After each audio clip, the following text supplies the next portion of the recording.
오늘 그 산업재해에 어떻게 대응하나 강의를 맡게 된 법률사무소 일가사람의 권동희 노무사입니다. 오늘 여러분들하고 이야기를 나눌 것은 다양한 산업재해가 일어나는데 여기에 있어가지고 일반 조합원들이 어떻게 생각하고 어떻게 판단하고 어떻게 대응해야 하는지를 하나하나씩 볼 거예요, 사실. 그래서 이런 강의를 제가 진짜 많이 해봤는데 노동조합에서 조합원용으로 촬영한다고 해서 제가 이런 강의 영상을 찍어본 것은 처음입니다. 그래서 나중에 조합 간부님들한테 좀 고맙다고 이런 영상을 조합원 교육을 위해서 마련해 준 것은 정말 좋은 기회라고 생각합니다. 여러분들하고 나눌 이야기들은 크게 15가지예요. 15가지. 앞에서 보면은 강의 앞서 어떻게 해야 하나, 산재를 어떻게 해야 하나 이런 내용이 있고, 그 다음에 산재보험 과연 어떤 특징이 있는가, 그 다음에 산재가 어떤 과정으로 이루어지고 우리가 어떻게 접근하는지, 그리고 많은 분들이 궁금해하는 것, 어떻게 신청하는 거지? 신청 서류가 뭐야? 그 다음에 상병 그리고 진단에 따라 접근한다는 것이 가장 중요하기 때문에 그 부분도 볼 거예요. 그리고 대부분은 사실 업무 시간에 이루어지는, 학교 내에서 이루어지는 사고가 대부분이기 때문에 그런 업무 시간에 이루어지는 사고 경위에 대한 증명이 가장 중요하다는 것들을 얘기 드릴 거예요. 그리고 진단에 따른 특징이 무엇인지, 그런 진단을 어떻게 잘 받는 것인지에 대한 추가적인 설명을 좀 할 거고, 그 다음에 사고에 대한 예시를 통해서 여러분들이 어떻게 접근을 해야 되는지를 다시 한번 볼 거예요.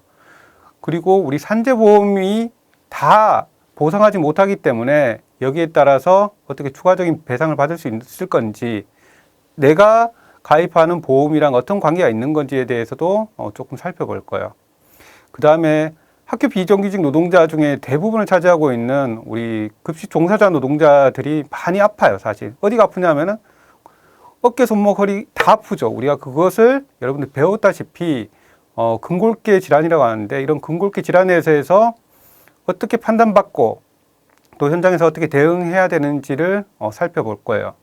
그 다음에 여러분들 많이 알고 있는 과로성 질환, 과로사, 이런 것들이 굉장히 중요한데, 왜냐하면 5명 중에 1명은 반드시 이런 뇌심장 질환으로 사망하고 있어요. 우리 사망 통계를 보더라도. 그래서 여러분들이 꼭 본인의 일이 아니더라도 가족과 친구들이 또는 노동자들이 이런 뇌심장 질환으로 쓰러졌을 때 어떻게 산재로 인정받을 수 있는 건지, 어떻게 신청할 수 있는 건지, 이런 것들을 살펴볼 거예요.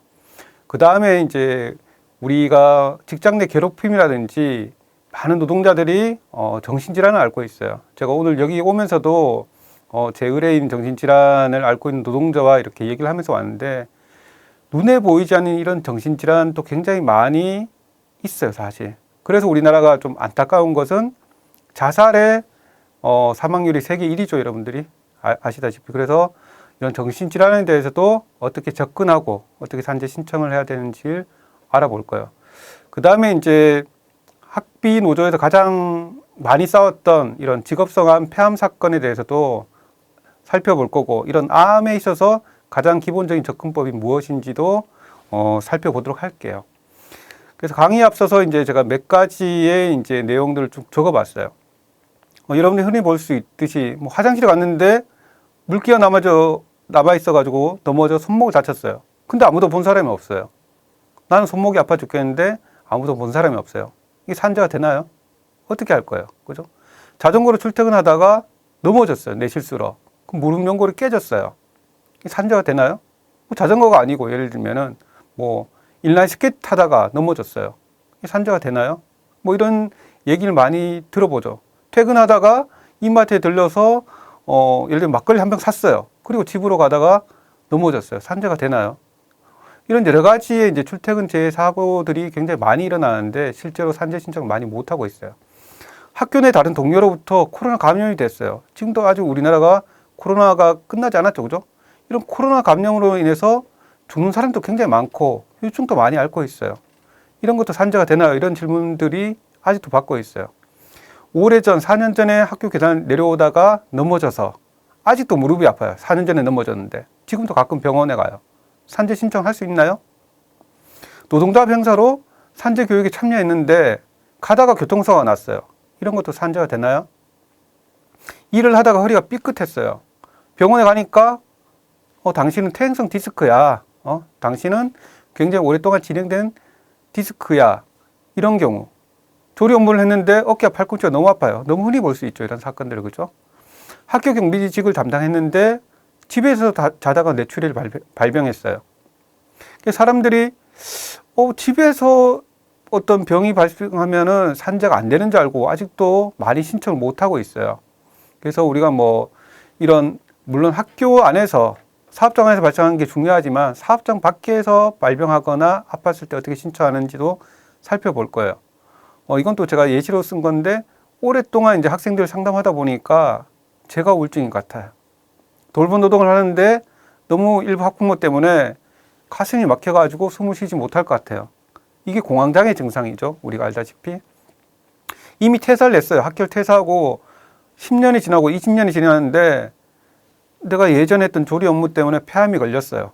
이미 10년 전에 제가 퇴사를 했어요. 학교를. 이럴 때 산재가 되나요?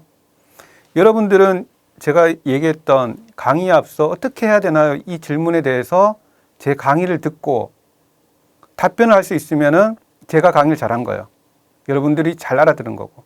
그래서 이 하나하나의 질문에 대해서 여러분들이 생각해 뒀다가 제가 하는 부분에 대해서 연결을 지켜보세요.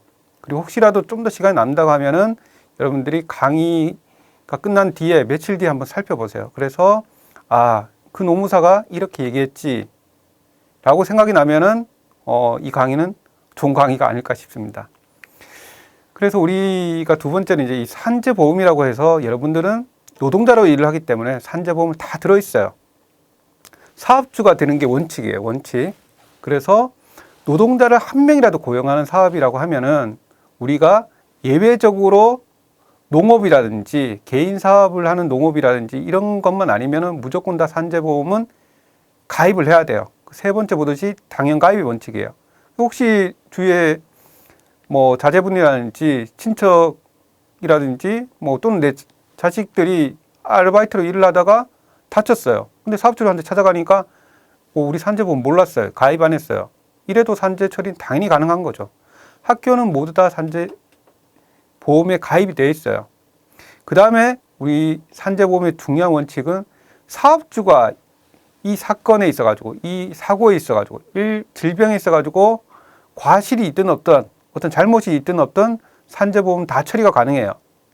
그 다음 두 번째로 보면은 노동자들이 고의 자해행위, 범죄행위, 내가 오늘 손가락을 끊어서 다쳐야겠다 이런 분은 없겠죠, 그죠? 근데도 어쨌든 사고가 난다고 하면은 무조건 기본적으로 고의 자해행위, 범죄행위가 아니면 기본적으로 산재가 돼요. 그리고 고의 자해행위라도 예외적으로 자살은 산재가 돼요. 그래서 제가 자살 사건을 좀 많이 하는데 생각보다 자살로 산재를 신청하는 건수가 우리나라에서 50건 내지 많아도 100건이 안 돼요. 왜? 자살이 산재가 되는 걸 모르니까. 그죠? 근데 실제로 노동자들이 직장 내의 여러 가지 어려움 때문에 약 500명 이상이 업무 때문에 자살한다고 통계로 나와 있어요. 최소 500. 근데 그 10분의 1도 아직도 신청을 못 하는 거죠. 그게 너무 안타까워요. 사건 하다 보면.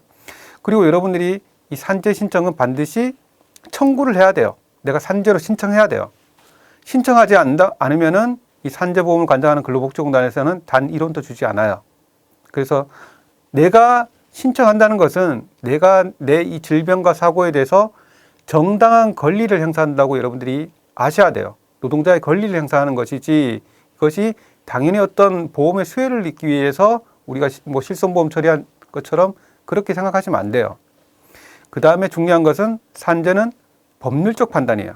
법률적 판단. 그래서 법적 규범적 판단이라고 하는데 이런 판단을 받기 위해서는 일단 신청을 해야 되겠죠. 그죠? 그래서 요양급여, 우리가 아프거나 다쳤을 때 신청하는 것을 요양급여라고 해요. 나중에 서식을 볼 거예요.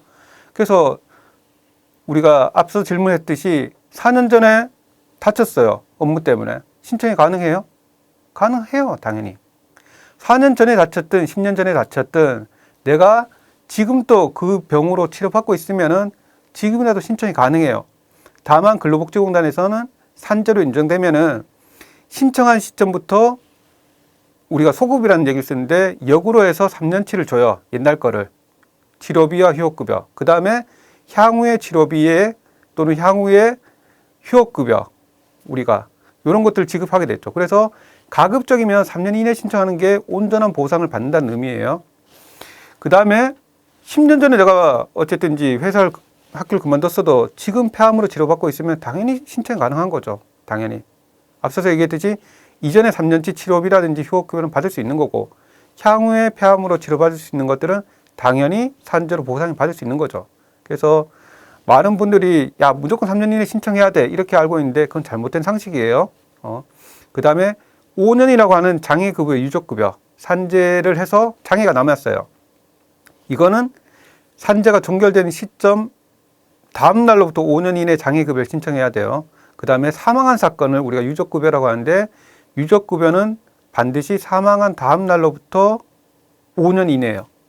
그래서 혹시 뭐 예를 들면은 조리 업무 때문에 폐암으로 어머니가 사망했어요. 그러면 사망한 다음 날로부터 5년 이내 신청하지 않으면은 근로복지공단에서는 단 1원도 주지 않아요. 그래서 이런 신청의 기한을 정확히 아는 것도 굉장히 중요하다.